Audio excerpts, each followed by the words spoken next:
Nassim Nicholas Taleb, welcome to the show. Thank you for inviting me. As a follower and a visitor to your site, I'm very honored. Well, we've been a longtime fan of your work. In fact, your books have inspired several articles on our site, and I know a lot of our listeners are familiar with your work. But for those who aren't, what's the big picture problem that you've been tackling with your life's work and writing? Okay, the Inserto is so far a 5-volume investigation of luck, randomness, and decision-making under opacity. You don't understand the world. How can you be rigorous about things? Because science doesn't cover and doesn't claim to cover many areas of decision-making. See, science is about certainties and sometimes statistical significance, but there's a lot of stuff not covered by science, maybe 99% of what we do. So I'm addressing these points in a sort of like as rigorous a way as one can be. And Skin in the Game is the last volume. And Skin in the Game is sort of like, it's sort of the idea culminated from statistical significance into ethics and honor, somehow in a weird way. Yeah, so you introduced this concept of skin in the game in Antifragile. This book fleshes it out even more. Yes, and Antifragile, I was surprised. Like say, every book grows out of the ribs of the previous book. So right. Antifragile was about asymmetry in the sense that you can make money without having losses, or you have more upside than downside, whether it's emotional, financial, or more generally economic.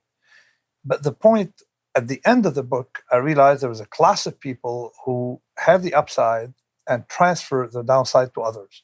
So in other words, they are anti-fragile. They benefit from uncertainty because, heads, they win, tails, someone else loses. So you want variance, you want uncertainty. So that class of people, I discovered that I absolutely had to talk about them at the end of Antifragile. But progressively, I realized that the discussion was not about asymmetry and economic incentives or disincentives. It was beyond, and at 2 levels. The first one, it was about what life was about, what being a human meant, what risks one had to take to become real. And it became so, it went into unpredictably, into much more fundamental territory. What is it that we need to do to be humans? And also, what's the boundary? For example, my unit is not me. My unit is a collective. What can I do for the collective? Because that's me continuing. So these things of course, are covered in areas like group selection, by scale, multi-scale, and stuff like that. But then I merged all these ideas into one book by having a very simple structure. The first 50, 60 pages are about asymmetry, in the sense that if you have more upside than downside, you make sure that you're not transferring it to others. Like, for example, what I call the Bob Rubin trade, a fellow who made a lot of money, stuffing Citibank with risks. But when he went bust, but when Citibank went bust, of course, it was you, myself, the Uber driver, everybody collectively was funding them, but you don't see it in the flows. So that's a hidden risk, the transfer of hidden risk. And of course, I went into other notions, the central one being selection. Academics love to talk about selection and evolution, except when it comes to themselves. So anything that's not subjected to selection pressures basically will rot. So academics are judged by other academics, not by some mechanism of survival. So that field will rot. Restaurants, when they're judged by other restaurants, they, of course, develop horrible food. But when they're judged by the clients, they're going to be judged by survival and subjected to that survival mechanism. And this is, first 50, 60 pages, I explained that asymmetry, that traditionally when people think of skin in the game, they think of incentives. Sometimes the more interesting people think of disincentive, like thou shalt not make money without, bearing your own risk. And then the third level of that asymmetry is effectively a mechanism of removing risky people from society. Because if warmongers didn't die in battle, then you would have a very dangerously built society. So that's the first idea. But most of the book then is about ramifications that are very counterintuitive that flow from that asymmetry. From theology to honor to risk, everything together, melded together. All right, so it sounds like you're saying is Skin in the Game became more of a work of ethics and how we interact with each other and how those asymmetries that show up in life happen on the personal, societal level. Exactly, but there's one thing where you cannot separate ethics from competence, and it's in a footnote. I think it's the first page. And if you say to your accountant, I trust you, are you trusting his or her skills? Or are you trusting that she will not transfer money to Panama, you see, to her own checking account in Panama? What do you mean by trusting? So this idea actually is rather theological, that perfection is like offending God by not doing a perfect action yourself. But that idea that you cannot separate competence from ethics is not part of discourse. These boundaries between epistemology, ethics, decision-making, and all these things are not well known. As I was reading how you were describing Skin in the Game in the first couple pages of the book, it made me think about traditional notions of honor and something we've written about extensively on our site. Do you feel like that this traditional sense of honor really kind of captures what you're trying to get at with Skin in the Game? Exactly. For example, I think it's dishonorable for me to talk about things if I don't bear my own risk. I explained how traditionally in societies, the person who rose, with very few exceptions, and the exceptions are quite telling and quite revealing, the person who rose to the top was the person who took the maximum amount of risk. So I show that only a third of Roman emperors died in their bed. And even then, we don't even know if they didn't die of poisoning.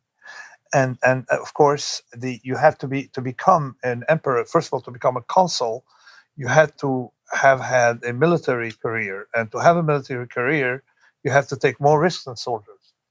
And you see, in England, what's a lord? A lord is simply someone. A lord is someone who protects you like a mafia don in return for rank. That's it. So you cannot have rank without risk taking.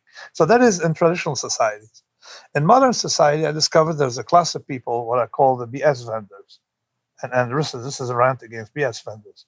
And not only they don't understand the world because they have no contact, no skin in the game, so they can't figure out what's going on. But on top of that, they don't take personal risks. So you have a class of people who are cowards in positions of power in bureaucracies and government and in academia and a lot of places. And I despise these people. And I say it, whenever I see a public figure, I have a trick to figure out if the person is a charlatan or not. What's the trick? The trick is that person taking risks or not for his or her opinion. Every time I open my mouth to reflect anything, like virtue signaling, that does not entail risk-taking, has no virtue in it. If you don't take risks, you're nothing. What's an example of virtue signaling without risk-taking? Like you walk into a hotel and they tell you, well, save the environment, and they're ripping you off by saving on washing your towels, for example. Or someone who stands up and starts delivering, like university officials, this is diversity, this is fairness, this is this is that. That's virtue signaling because they're not taking risks for their statement. But someone who stands up and says, for example, it is not true that the Syrian government is fighting, is fighting Mother Teresa, the Syrian government is fighting headcutters. Someone who goes against monoculture, for example, and reveals things that are not held to be true, but are effectively true. Or take in academia. If you come up with an idea that's not, in the discourse, then automatically in academia, they can really destroy your life by labeling you as a crank. So the having an unpopular position within academia is very rare, and those who do that usually are the big people. So Skin in the Game isn't just about incentives. It's about getting the upside without, exporting the downside to others. But Yes. but I mean, to me, when you look at that, people are like, well, of course, why would I would take the upside and not, I mean, why wouldn't I just export the downside? How do you incentivize people to not Well, export? you don't want to invest. So the whole idea of honors, you do it of honor is you don't do it as for any incentive, and that's fundamental to humans. If you don't have humans like that, you wouldn't have the world. You're helping others not because you're going to be paid back, but you're helping others to help others because they're part of you. You see, this modernity brought this artificial boundary between humans. Like you think that that your death is the end of the world. No, your death is not the end of the world. The death of you plus whatever family members you have, plus descendants if you have, plus your pets, plus humanity, plus your tribe, plus humanity, plus of course the environment, planet Earth, other living organism on planet Earth. This is the worst case scenario, not just your death. So if you look at it with that perspective, then you have an obligation to protect these things outside of you that have a longer life expectancy than you. And that's my idea of scaling and scalability of skin and game. Right. And that sounds like a traditional notion of honor because it's not just about you, it's about your group as well. Family, It's especially about tribe. your group, especially about your group. And actually, we solved the problem in classics. In the virtues in Greeks, two main virtues are prudence, and you would think that it's a good virtue, prudence, but courage at the same time. Now, how can you solve that contradiction? That both are virtues, and on top of that, you cannot have one virtue. If you have one virtue and not all of them, then you got a problem. So, how can you solve? Well, effectively, courage isn't going gambling in a casino for selfish reasons. Courage is about taking risks for something bigger than you, like saving kids from drowning. You see, that is you transfer of risk from you to the collective. That's in the positive, not like Bob Rubin train in a negative direction. So it sounds like it's an ethical code. So I got, when as I was reading it, that you don't think that, or correct me if I'm wrong, that laws and regulations can reduce asymmetries. We need to rely more on this traditional notion of honor to do so. Yeah, tort laws could do that. Tort laws Okay. can reduce some asymmetry, but there are things you can't, of course, address with torts. Plus, my whole idea about being human is to do things beyond you. But I have no problem with people with incentive and rewards. My point is, if you're not taking any risk, you're nothing.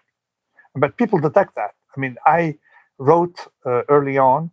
I wrote about the Christ. Okay, why is it that Christian theology kept insisting that the Christ was not God? He was man. Not and of course you had a lot of debates. A lot of people died in riots over that. Okay, why is it that the Christ had to be man? Well, think about it. Skin in the game. A God who doesn't suffer, you see, doesn't have skin in the game. And the whole idea is to bridge you, create a bridge between you and God, with Christ in between. He suffered, you see, and then it invites you to become. That's what we Greek Orthodox call theosis, to come closer to God by doing some actions. Now that idea of skin in the game, the fact that he has skin in the game, is not just unique to Christianity. I mean, if you go to a circus, you have acrobats walking on these tight ropes. If they have a parachute and protection and all these things, it wouldn't be as appealing. So I noticed that effectively people's rank depended on how many scars they have. And having scars was a big thing, although scars would be considered by economists or modernists as a sign of failure. No, scars meant skin in the game. So when I was watching, and that's I think in my early chapters, Donald Trump, he was running against a collection of, at the time, it was the primaries, collection of people who looked lifeless. And he looked like he was full of life. And I was wondering, what was the difference? Well, the difference is that, and that's a huge, huge difference, that Trump had been reported that Trump lost $1 billion of his own money. Now, someone who loses $1 billion is real. It's not a video game. And people are attracted to that, and so that's Exactly. why it went. So this idea of scaling ethics, scaling skin in the game, where you start with yourself, but then you also think beyond yourself. Okay, but the scaling is not trivial. We know, and I invoke a lot of the ideas of Eleanor Ostrom, who shows how fishermen, they work as a group. It works very well when the group is not very large. So, but when the group becomes large, the dynamics change and becomes a fierce competition and to deplete resources. Whereas before that, they protect resources. So, so a lot of that scaling is effectively you got to think at level of a scale, that you are a scale, your family is at a scale, and there's behavior within and behavior between that group and the outside, and so on. And that goes against universalism. Right. So we can't. It's pretty much impossible to have a coherent ethical code that everyone is on board with after a certain point. The group gets too large. Exactly. Think about it. You can't say you're discriminating against strangers because you don't have your door open for Thanksgiving. Right. You want to limit it to your family. This is so. I use the concept that the Jewish ethics is called thick blood versus thin blood. You're obligated to be ethical towards everyone, but you got to be even. Some are more equal than others to you in that sense. So, for example, if you see children drowning, it's probably your obligation is to, I mean, in that sense, to save your kids, provided, of course, you're not endangering others. Save your kids first. Now, you wonder why would that be so? Because the other parents also have to save their kids first. So how do you interact? So we're a homogenous society in America. There's over 350 million people, I think. How do different groups that have different ethical codes? No, right? I mean, it's a multi-scale. In other words, you behave within your whatever community, local community, and you can define your community however you want in a certain way. And of course, you can behave a little differently with the outside and progressively. To give you an example, in a book, I explain why it's perfectly compatible with this logic to be libertarian at the national level, which is the federation level, to be a Republican at the state level, to be a Democrat at the county level or at the town level, and to be socialist at the family and friends level, you see? Or maybe even a communist at the nuclear family level. So it is not. I mean, the dynamics can vary with the scale, and the scale matters a lot. That was already an anti-fragile, but here I put some ethical dimension to it. But let's think about it. I don't want to hurt animals. Okay, so I'm very nice to dogs and cats and other mammals. But at some point, I treat. There's a preferential treatment. Okay. I favor dogs over cockroaches. A pure universalist would have no boundaries. You'd have to go all the way to microbes. So it becomes absurd. Unless you put some gradation, it becomes completely absurd. That makes sense. It's the idea of like if you say you love everybody, it means you love no one. That's exactly that's Nietzsche who said it. You cannot have. It becomes too promiscuous. But you have to be ethical with everybody. Treat everybody fairly. Right. When you also highlight in the book, even in these ancient cultures where tribe was, one of the most important things, even amongst different tribes, there was a very stringent code of hospitality where you treated strangers a certain way. Yes, I mean and that's based on reciprocal altruism. Like, for example, if you have a desert condition, like Arab tribes would be very hostile to one another in war. But if a wandering person shows up, they treat him as like a king, because they also like to be treated like that in harsh desert conditions. And so the person is fed and treated very nicely. But when you encounter when it's tribe versus tribe, then you have warfare. You also talk about there's not just skin in the game; there's also soul in the game. What does that mean? Well, so what I'm saying is that the category of people, 99% of Americans are very well calibrated. You see, you take and you give. You don't take more than you give. That's 99% of the population. Then you have the remaining 1%, these bureaucrats, all these university administrators, all these people. Okay, I treat them like the evil of modern society. Those who want to run your lives, the nudge people like Thaler, this guy, Cass Sunstein, all these people who are both clueless and evil at the same time. So you have that category of people. They take more than they give. You see, they derive a salary and stuff like that. And then you have a category of people, the saints, who give more than they take, and because they feel that their mission is to do that, like people who die for the sake of a collective, revolutionaries, saints, Joan of Arc, and people like that. It's just like that's their mission, and that's how they and they feel that's their sense of honor. There's something about them that is makes them derive. In other words, they don't care, but they're selfless, and of course they take risk for the collective, for the improvement of life on Earth. So now these people are very, very rare, and you would expect to see them among people who claim to be revolutionaries. It's not true. You don't find them there.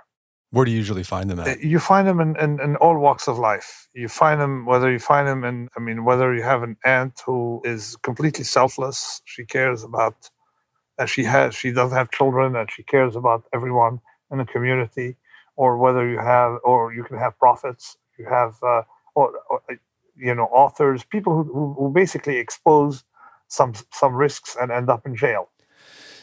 One concept you also talk in Antifragile, and you flesh out even more in Skin in the Game, and a concept that I've been thinking about a lot since I learned about it was the Lindy Effect. What is that, and how does that reduce asymmetries in life? Yeah, that's interesting. I've discussed that, and effectively even in the Black Swan, when I started discovering the process, there are some things. Humans have life expectancy decreasing with time. See, so if you're 100, you have a couple of years to go in life expectancy. If you're at 0, you have 80 years to go, you see. And if you're at 80, you have 5 years to go. Or no, you have 12 years to go. So, or maybe more today. So the life expectancy decreases with age. But for technologies, for a class of things subjected to some kind of survival pressures, you have the opposite effect. Like technologies that's 100 years old, has another 100 years to go, but it's statistical. It's not certain. So like life expectancy, you see, you have children dying, yet life expectancy is 80, you see. And the idea came from a restaurant now that went bust between the delivery of the manuscript to the publisher and the day of publication, sometimes in between. And particularly that is very interesting because the publisher is like within 2 blocks of my publisher. And usually when I go there, I walk by Lindy. That's where actors used to meet, and they discovered that Broadway shows that had 500 days under the belt had at least 500 days more to go. So they would pick shows that had a longer track record. Now, how does it link to Skin in the Game? Without Skin in the Game, you don't get Lindy. And it's also very important. It tells you how time judges things. See, so that people fail to realize that the only expert around is time. People think that the expert should be, someone who went to Harvard. No, the expert is time. So the way you put Skin in the Game is, I guess, one way to take advantage of the Lindy Effect is you don't write for now, you write for posterity, for example. Oh, okay, actually, the trick is you don't have to think of posterity in terms of posterity. That's my via negativa. To predict the future, remove from today anything that is 20 years old or younger, and whatever is left would be there in the future. So, because technologies displace technologies, like the laptop displaced the desktop, and the whatever is displacing the tablet is displacing the laptop. So you have to think in terms of what has survived the test of time, and effectively, we're converging. I think technology is converging to what we, have used for a long time, since the tablet is 6,000 years old, or maybe more. So when I write something that is valid today, understandable today, then I'm lucky to be old enough to think, to project it in the past. Would that have made sense to someone 30 years ago? Would it have been as interesting 30 years ago? Therefore, this is more likely to survive an extra 20 or 30 years. And interestingly, I started doing that 20 years ago with my first book, and 20 years later, it's still selling. I thought it was an interesting point you raised about, you mentioned earlier in our conversation how some of the stuff you're talking about in Skin in the Game is theological. And towards the end of the book, you talk about how religion makes people or communities of people anti-fragile. How so? Okay, now one thing is about the idea of rationality. I spent a lot of time in the book and outside the book studying, examining, and trying to figure out what rationality means. And they have a lot of academic representation of rationality, but they all sort of make sense and they don't make sense. The central one is the idea of rationality in survival. You see, you don't know ex ante what is rational. It's not by reasoning. And the world is too complex. It assumes you understand more than you do, and it's highly unscientific. So, what is rational for me is what has survived. And as a statistician, I tell you something that has survived, or an instinct we've had, like paranoia, that has survived, millions of years, before even we were humans. So it has to have some kind of rationale to it, otherwise we wouldn't be here. So if you judge things based on using this argument of rationality, you should not. Then there are a lot of things that make sense, like religion makes sense if it allows people to survive, and odds are it has allowed many people to survive. And that's the idea. So I started examining the kashrut, the dietary habits of Hebraic people, and I noticed that they have some attributes that probably help them survive. Who am I to judge something? I don't understand the world enough. So that's the idea of rules that don't seem to make sense to me, but may make sense from a ruin standpoint. And the notion of ruin is lack of extinction. It's very different. So, okay, you said something interesting there. So earlier we talked about laws and regulations aren't, besides tort laws, aren't an effective way to reduce asymmetries. An overarching ethical code, but in the book you also talk about there are rules, if they stem from an ethical code, that can help guide people to make rational or decisions that'll help them survive. Yeah, but there's another thing here about ethics that I mentioned in the second chapter about the minority law, that we have the illusion, and that's a misunderstanding of complexity, that society is the arithmetic sum of the preferences of its members. And that therefore a collective ethic would emerge because each one of us is quite ethical. That's not true. It comes from the intolerance of a very small number of people who are monstrously ethical and impose sort of like their virtue on society because the other people chicken out. And that's a minority rule. And I showed it the same example. Minority rule is in dietary laws. Someone coming from Mars and observing the US population would think that they're Orthodox Jews because almost all drinks, soft drinks in US are kosher. Why is it so? Because a kosher person will never drink non-kosher, but a non-kosher will drink kosher. Well, it's the same thing with ethics. An ethical person will never buy an unethical, stolen merchandise, but a less ethical person, doesn't mind having ethical behaviors. You see, so that asymmetry is what determines ethics in society.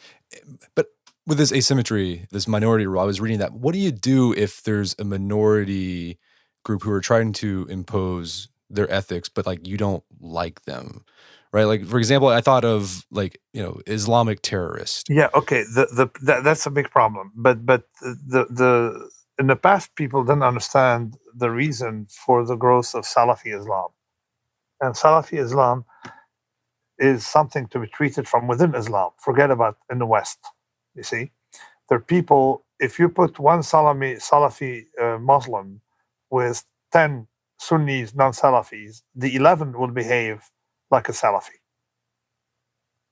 You see, because of their asymmetry in rules. So the idea is to fight Salafi Islam where it was born, and also stop funding Saudi Barbaria, because they're the one who have created this Salafi nonsense. Well, Nassim, this has been a good conversation, a great intro to the book. Where can people go to learn more about your work? I think from within the book, let me tell you one thing as an author. If I can explain my book, then I shouldn't be writing books.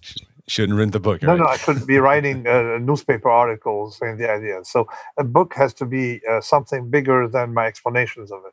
Oh, it's true. I think we just literally scratched the surface of what's there. Well, Nassim, thank you so much for your time. It's been an absolute pleasure. Thank you. A huge honor, particularly that you're one of the very, very few sites on the web that I visit. Well, thank you so much. That means a lot. Thank you. Thanks. My guest here is Nassim Taleb. His latest book is called Skin in the Game. It's available on Amazon.com and bookstores everywhere. You can find out more information about his work at fooledbyrandomness.com. Also, check out our show notes at aom.is/skin in the game, where you can find links to resources where you can delve deeper into this topic.